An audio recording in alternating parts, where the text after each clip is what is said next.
Bharatiya Janata party से हर 2-4 साल में मुझे जितने सूटकेसेस भर भर के रुपया आता है, वो तमाम रुपया मेरा संतोष गंगवार की अर्बन कोऑपरेटिव बैंक में जमा है। मेरे अकाउंट्स चेक करो, अगर तुमसे कम मेरे अकाउंट्स में पैसे मिले तो ईमानदार समझना, वरना तुम अपने आप को बेईमान समझना कि रोजे महशर मुझे अल्लाह इस तरह मौका जरूर देगा कि मैं तुम सबका दामन पकड़ सकूं जिन्होंने मुझ पर झूठे इल्जाम लगाए हैं। मुझे ना अपनी बिल्डिंगों पे बुलडोजर चलने का खौफ है, ना मुझे इस बात का डर है कि मेरे ऊपर ईडी का छापा पड़ जाएगा या सीबीआई का छापा पड़ जाएगा। इस्लामिया इंटर कॉलेज के मैदान में आज होने वाला धरना स्थगित करने के बाद उठे बवंडर में मौलाना तौक़ीर रज़ा खां इमोशनल हो गए हैं। उन्होंने बहुत कुछ ऐसा कहा है जो अब से पहले वो कभी नहीं कहते थे। आदाब, मैं वसीम अख्तर और आप देख रहे हैं द लीडर हिंदी।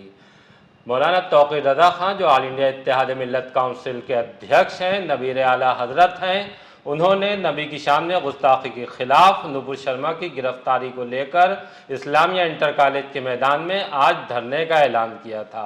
आज मतलब 10 जून को जुमे के दिन वो धरना उन्होंने किन्हीं परिस्थितियों के चलते टाल दिया। उन्होंने प्रेस कॉन्फ्रेंस करके ये बताया था कि चूंकि गंगा दशहरा है, उस दिन दूसरे समुदाय के लोगों की भीड़ इकट्ठा होगी। वो भीड़ जब वहाँ से लौटेगी और मुसलमान अगर धरने में हिस्सा लेने आते होंगे तो उससे कहीं टकराव हो सकता है, ऐसी उन्हें आशंका है। इसी आशंका को सामने रखते हुए उन्होंने धरने को टालने का ऐलान किया था। लेकिन इसके बाद जिस तरह से मुस्लिम गलियारों से आवाज़ें आईं, मौलाना तौक़ीर रज़ा खां को कटघरे में खड़ा किया गया, उन्हें लेकर तमाम सवाल होने लगे। मौलाना तौक़ीर रज़ा खां इन्हीं सवालों का जवाब देते हुए इमोशनल हो गए हैं। उन्होंने यहाँ तक कहा है कि उनके पास न दौलत है, न बैंक बैलेंस है, न ज़मीन है और न जायदाद है। अगर किसी को कोई शक है, ये जांच उनके खिलाफ पहले भी हो चुकी है जब प्रधानमंत्री नरसिंह राव हुआ करते थे। अब उन्होंने एक बार फिर से उन लोगों को चैलेंज किया है। उनका खाता सांसद संतोष गंगवार के बैंक में है। अगर किसी को कोई शक है कि उनके पास बहुत दौलत है तो वो चेक कर सकता है। उन्होंने मजहबी तौर पर भी ऐसा करने वालों को कहा है कि कल रोज़े महशर में वो उनका दामन पकड़ेंगे अगर उनके इल्ज़ाम सही नहीं है। मौलाना ने क्या क्या कहा है आपको ये सुनवाते हैं और फिर आपको ये बताते हैं कि मौलाना अब क्या करने जा रहे हैं।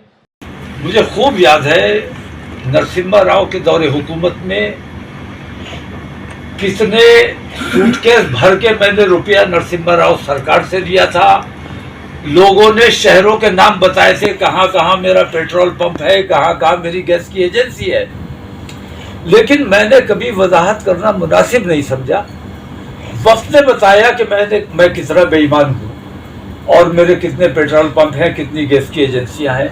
आज भी अल्हम्दुलिल्लाह मैं सड़क ज़मीन पे बैठा हुआ हूँ, कल भी सड़क ज़मीन पे ही बैठा हुआ था। आज मुझे उस वक्त मेरे ऊपर इल्ज़ाम लगाया कि मैं नरसिम्हा राव से, कांग्रेस से मिला हुआ हूँ, आरएसएस से मिला हुआ हूँ। आरएसएस का हमेशा मुझ पर इल्ज़ाम लगाया और कितना रुपए की मुझे हवस है, कितना रुपया हर मामले में मेरे ऊपर।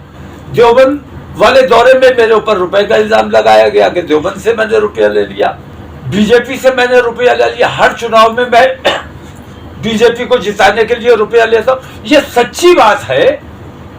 आप लोगों ने जितने इल्जाम लगाए हैं ये तमाम, मेरा तो ईमान ये है कि रोजे महशर मुझे अल्लाह इस तरह मौका जरूर देगा कि मैं तुम सबका दामन पकड़ सकूं जिन्होंने मुझ पर झूठे इल्जाम लगाए हैं। लेकिन मैं तुम्हें दुनिया में मौका देता हूं, मेरे अकाउंट्स चेक करो, अगर तुमसे कम मेरे अकाउंट्स में पैसे मिले तो ईमानदार समझना, वरना तुम अपने आप को बेईमान समझना। और जिसने मेरे ऊपर बेईमानी के झूठे इल्जाम लगाए हैं, हर इल्जाम लौटता है। मुझ पर लगाए गए सारे इल्जाम, अल्लाह से तौबा करो, माफी मांगो, वरना रोजे महशर जवाबदेही के लिए तैयार रहना।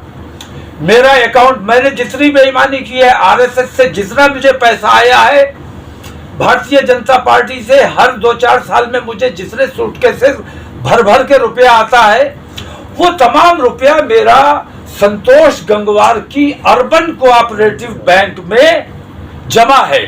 अर्बन कोऑपरेटिव बैंक में जाकर मेरे अकाउंट्स की तहकीकात कर लो, या मेरी जमीन, मेरी जायदाद मेरी बिल्डिंग्स की तहकीकात कर लो। मैं तो अल्हम्दुलिल्लाह इसीलिए इतना बोल पाता हूं कि मेरे पास ये तमाम चीजें नहीं है। मुझे ना अपनी बिल्डिंगों पे बुलडोजर चलने का खौफ है, ना मुझे इस बात का डर है कि मेरे ऊपर ईडी का छापा पड़ जाएगा या सीबीआई का छापा पड़ जाएगा। मुझे अल्लाह ने तमाम चीजों से बेखौफ रखा है। अब मैं ये कहता हूं कि कल के जुमे में तमाम लोगों से मैं अपील करता हूं कि जुमा पढ़िए और सीधे खामोशी के साथ अपने घर जाइए। अगले जुमे को इंशाअल्लाह 17 तारीख को जो प्रोग्राम हमारा था उसको हमने 17 तारीख के लिए मुलतवी कर दिया। 17 तारीख को इसी जोशो खरोश के साथ तमाम लोगों को आना है और सिर्फ हमारे माँ बाप, हमारे अहलो-अयाल, हमारे बीवी बच्चे तमाम कुर्बान रसूलुल्लाह सल्लल्लाहु अलैहि वसल्लम के नाम पर। तो अब बीवी बच्चों समेत आप लोगों को उसमें शिरकत करनी है और यौम दुआ 2 घंटे हमारे साथ बैठ के, तकरीरें नहीं होंगी, जलसा नहीं होगा, शोरगुल नहीं होगा, इंशाअल्लाह 2 घंटे बैठ के दुरूद शरीफ का विर्द किया जाएगा। और जो मुखालिफिन है, जो बहकाने की कोशिश करते हैं, उन लोगों से मैं सवाल करता हूं कि सरकार दो आलम की शान में जो गुस्ताखी हुई है उसके लिए अगर कोई कॉल दी गई है तो उससे रोकने की कोशिश करने वाला किस जुमरे में आता है, ये आप अपना मुहासबा खुद कर लीजिए। मेरी तमाम लोगों से दरख्वास्त है कि किसी किस्म के बहकावे में न आए। इस किस्म के शयातीन आपको बहकाने की कोशिश करेंगे, पुलिस का दबाव भी पड़ेगा, लेकिन हमें हर खौफ और हर तमाम चीज़ों से ऊपर उठकर इस प्रोग्राम में शरीक होना है। मौलाना ने 10 जून का धरना टालने के बाद द लीडर हिंदी से बातचीत करते हुए यह ऐलान किया है कि अब उनका धरना 17 जून को जुमे के दिन ही इस्लामिया इंटर कॉलेज के मैदान में उसी वक्त होगा जिस वक्त की घोषणा उन्होंने पहले की थी। जुमे की नमाज के बाद 2 घंटे वो इस्लामिया मैदान में धरने पर बैठेंगे, लेकिन इस धरने का स्वरूप उन्होंने थोड़ा सा बदल दिया है। पहले इस धरने में सिर्फ जो पुरुष हैं उनको कॉल किया गया था, लेकिन अब उन्होंने पुरुषों के साथ घर की महिलाओं और बच्चों को भी साथ लेकर धरने में शामिल होने का आह्वान किया है। बहरहाल अब उनका धरना किस सूरत में होगा, पुलिस उसको रोकेगी या नहीं रोकेगी, धारा 144 पहले से लागू है। ऐसे में माना जा रहा है कि कहीं ना कहीं मौलाना और प्रशासन के बीच तनातनी का माहौल होगा। ये किस तरह का माहौल होगा, ये आने वाले दिनों में साफ हो जाएगा। बहरहाल जिस तरह से मौलाना तौक़ीर रज़ा खान ने अपनी सफाई दी है, इस तरह से वो कभी नहीं बोला करते थे।